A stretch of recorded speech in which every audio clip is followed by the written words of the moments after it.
You ask Tiger to solve. This deals with linear equations with one unknown. The final result is n equals -30.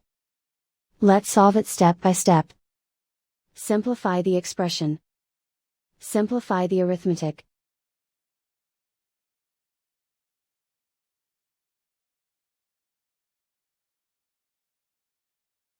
Group all in terms on the left side of the equation. Subtract 7n from both sides. Group like terms. Simplify the arithmetic. Group like terms.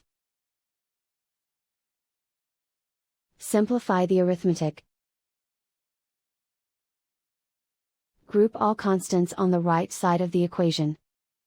Subtract 48 from both sides. Simplify the arithmetic.